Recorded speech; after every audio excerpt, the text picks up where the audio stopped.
মেয়েরা ঠিক করে বক্তেশ্বর হচ্ছে রমনাথ কারিশমা এবং এখানে আপনার মা দুর্গাতে পূজিত সতী যে পীঠস্থান বাকিগুলো বাকি যে প্রতিপীঠগুলো আছে সেগুলো কালীরূপে পূজিত। বলেছেন সপরিবার মঙ্গল মনস্কামনা পূর্ণার্থে মিষ্টান্ন সমর্পণাৎ হর হর নম শিবায় নমঃ নম শিবায় নমঃ নম শিবায়। এটা সতীপীঠ, একান্ন পীঠের পীঠ। কালীঘাট যেমন তেমনি এখানে মায়ের দুই গুরুর মাঝখানটা পড়েছে। মায়ের নাম হচ্ছে দেবী মহিষমর্দিনী। বীরভূমের 5টা পীঠের মধ্যে বক্রেশ্বর একটা, লাভপুর একটা, সাঁইতে একটা, বোলপুরে কঙ্কালতোর একটা, আর নলহাটি একটা। এই 5টা হচ্ছে সতীপীঠ। এখানে দুর্গা রূপ হয় মহিষমর্দিনী।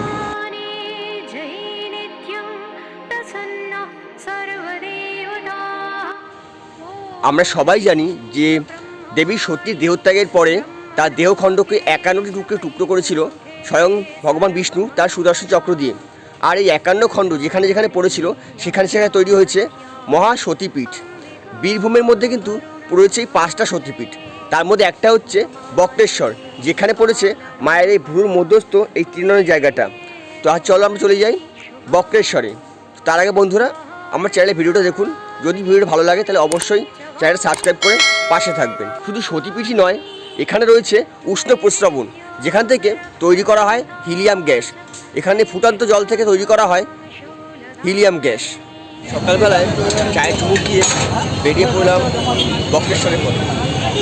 তারাপীঠ থেকে একটা গাড়ি বুক করলাম, করে বেরিয়ে পড়লাম বক্রেশ্বরের দিকে। সকালবেলায় তারা মায়ের দর্শন সেরে বেরিয়ে পড়লাম বক্রেশ্বরের উদ্দেশ্যে। বক্রেশ্বরে যেখানে সতীর আর এক দেহখণ্ড পড়েছিল। তারাপীঠ থেকে বক্রেশ্বরের দূরত্ব প্রায় 64 কিলোমিটার। তো একটা গাড়ি বুক করে আমরা বেরিয়ে পড়লাম। দূরত্বটা কিন্তু অনেকটাই ছিল, তবে কি এত সুন্দর পরিবেশ ছিল আমরা বুঝতে পারিনি যে কখন আমরা আস্তে আস্তে পৌঁছে গেছি।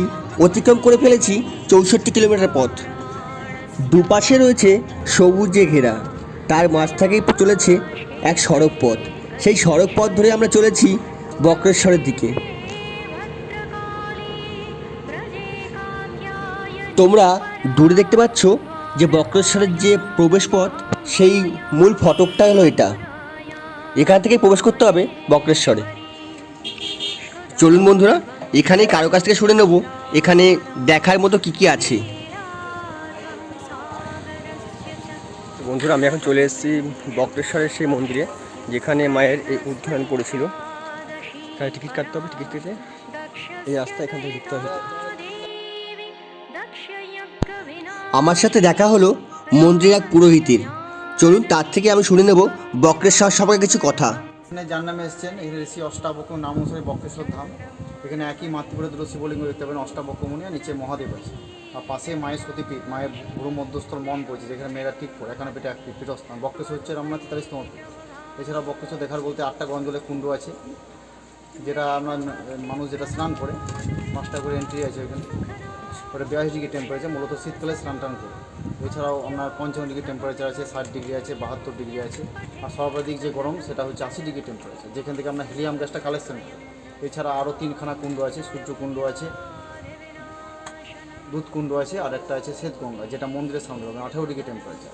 ওই জলটাতে আবার ভোগ হয়, বাবা মাথায় ঢালা হয়। এছাড়া বক্রেশ্বর মহাশ্মশান আছে, বক্রেশ্বর নদী আছে, পুরোটাই বক্রেশ্বরকে কেন্দ্র করে। এখানে আপনার মেইন যে শিবের উৎসব সেটা শিবরাত্রির সময় উদযাপন হয়। এখানে শিবরাত্রি উপলক্ষে 8 দিন মেলা বসে এবং এখানে আপনার মা দুর্গারূপে পূজিত হয়। সতী যে পীঠস্থান বাকি যে সতীপীঠগুলো আছে সেগুলো কালীরূপে পূজিত হয়। এখানে মা দুর্গারূপে পূজিত হয়। 4 দিন মায়ের এখানে বিশেষ পুজো হয়। নবমীর দিনে এখানে 3000-4000 মানুষকে খাওয়ানো হয়। আর মন্দিরে যা দেখবেন পুরোটাই ভক্তদের দান। এখানে সরকারি সেভাবে কোনো অনুদান নেই, পুরোটাই ভক্তরা এখানে নিয়ন্ত্রণ করে। বিশেষ বিশেষ সময় এখানে ভান্ডার করে খাওয়ানো হয়। আর আমাদের এখানে যে বেলা 12 থেকে 12:30টার মধ্যে পরমান্ন পায়েসের ভোগ হয়, যেহেতু এখানে বাবা বৈষ্ণব, মা বৈষ্ণবী। এবার আমরা আস্তে আস্তে এগিয়ে যাচ্ছি মন্দিরের ভেতরের দিকটায়। দূরে দেখতে পাচ্ছ এটাই হলো বক্রেশ্বরের সেই বা বক্রেশ্বর শিবের মন্দির। এর মধ্যে আছে মহাদেব বিরাজ করছে। এদিকটা এইগুলি হলো সেই জলের কুণ্ডগুলো, যেই জলের কুণ্ডগুলো হচ্ছে উষ্ণ প্রস্রবণ। এগুলো কিন্তু জলগুলো ফুটছে। এই এক একটা টেম্পারেচার এক এক রকম। কোনোটা জলের টেম্পারেচার 60, কোনোটা 65, কোনোটা 70, কোনোটা 100, 110 এগুলো থেকে কালেক্ট করা হয় হিলিয়াম গ্যাস।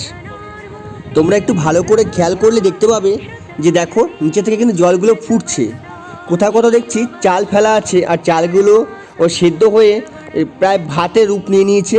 প্রায় এতটাই গরম যে একটা চাল থেকে ভাত হয়ে যাচ্ছে। তাহলে বুঝতে পারছো যে হ্যাঁ জলের উষ্ণতা কতটা। এখানে কিন্তু এক একটা কুণ্ডের উষ্ণতা এক এক রকম, সব থেকে যেটা বেশি সেটা থেকে কিন্তু হিলিয়াম গ্যাসটা কালেক্ট করা হচ্ছে। দেখো এটা তোমরা দেখলে বুঝতে পারছো যে জল কীভাবে টকবক করে ফুটছে। আমি শুধুমাত্র বইয়ের পাতায় আর লোকের মুখেই শুনেছিলাম এই বক্রেশ্বরের উষ্ণ প্রস্রবণের কথা, আর মনে মনে অনেক কিছু কল্পনা করতাম যে হয়তো এটা হবে, এমন হবে বা এরম হতে পারে। বাট আজকে আমি চোখের সামনে সত্যি দেখতে পাচ্ছি যে বক্রেশ্বরের সেই উষ্ণ প্রস্রবণ, যেখানে জল ফুটে আর সেখান থেকে কালেক্ট করা হিলিয়াম গ্যাস। এখানে কিন্তু এক একটা টেম্পারেচার এক এক রকম বলে শীতকালে এখানে আবার স্নানও করা হয়, যেটা টেম্পারেচার সব থেকে কম সেখানে স্নান করা হয় শীতকালে।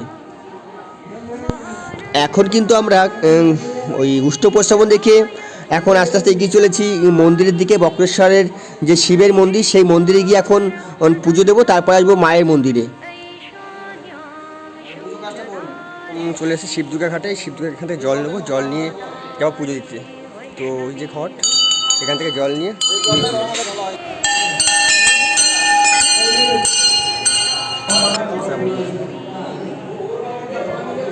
চলো বন্ধুরা, তোমরা সঙ্গে থাকো। ততক্ষণে আমি বক্রেশ্বরের যে মহাদেব সেই মহাদেব পুজোটা দিয়ে আসি। চলে এসেছি বক্রেশ্বরের সেই মহাশিব মন্দিরের ভেতরে, এখানে পুজো দেবো আমরা।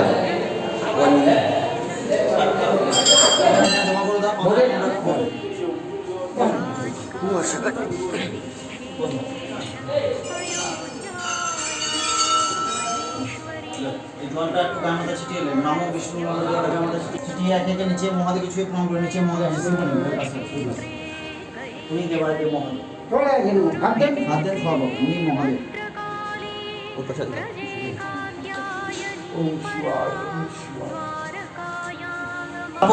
বক্রনাথ হর হর নমঃ শিবায় নমঃ, নমঃ শিবায় নমঃ, নমঃ শিবায়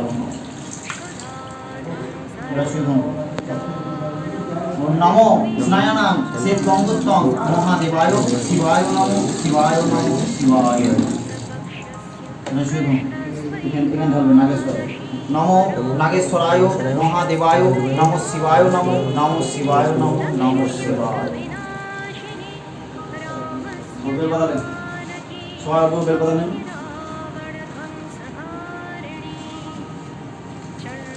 জোরহাত করে বলবেন, বলুন নমো তিনি নিত্যং ত্রিগুণাকারং তিনো জন্ম সমপ্রবণ হেতৎ বিল্লপত্র অষ্টাবক্র বক্রনাথ নমঃ শিবায়।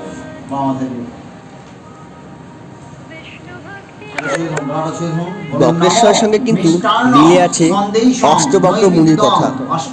তার নাম থেকে হয়তো বক্রেশ্বর এসছে, তার কথা না হয় অন্য একদিনই শুনে নেব। আজ এখানে বক্রনাথ মহাদেবের পুজো সেরে এরপরে যাব মায়ের পুজো করতে। সেখানে দেখবেন মায়ের রূপ। খুব জাগ্রত। ওম শান্তি সৈত অষ্টবক্র মহাদেব লাভ।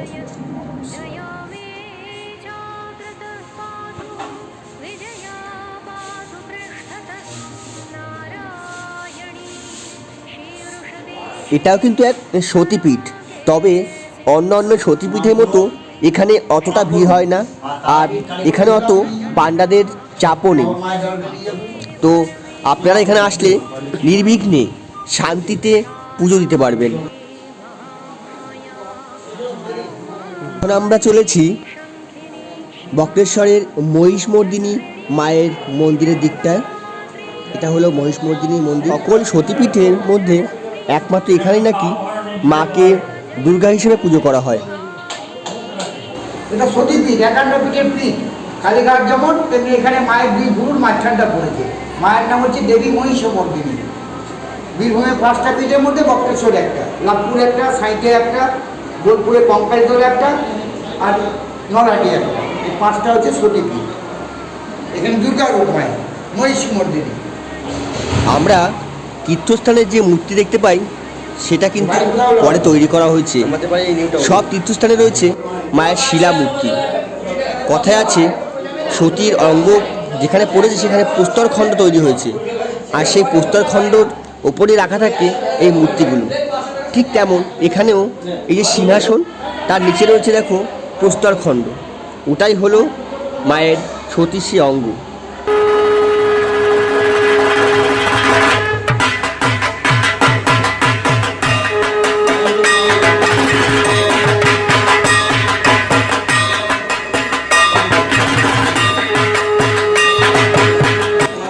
এখন আমরা চলে আসলাম মহাকালের মন্দিরে।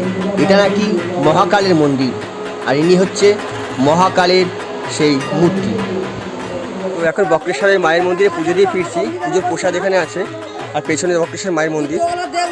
মূল মন্দির থেকে বেরিয়ে রাস্তায় আসতে দেখলাম যে রাস্তার দুপাশ ধরে রয়েছে অনেক ছোট ছোট মন্দির।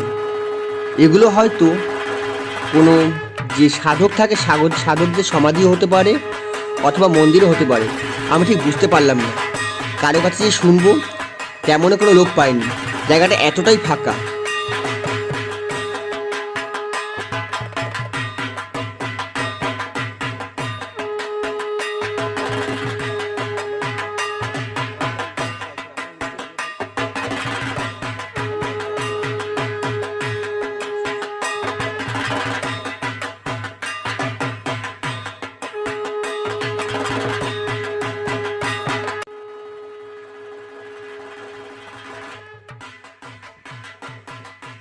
বক্রেশ্বর মায়ের মন্দির থেকে বেরিয়ে দেখলাম সামনে কামাখ্যা মায়ের একটা মন্দির আছে।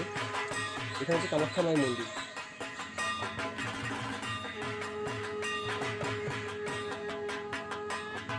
কিন্তু সতীপীঠ নয়, তারাপীঠ হচ্ছে সিদ্ধপীঠ। আর এখন যখন এসেছি এটা হলো সতীপীঠ। সতীপীঠ এটা বক্রেশ্বর। বক্রেশ্বর থেকে সিংহবাহিনী মহিষমর্দিনী মায়ের পুজো দিয়ে বেরিয়ে পড়লাম অন্য এক কোনো উদ্দেশ্যে।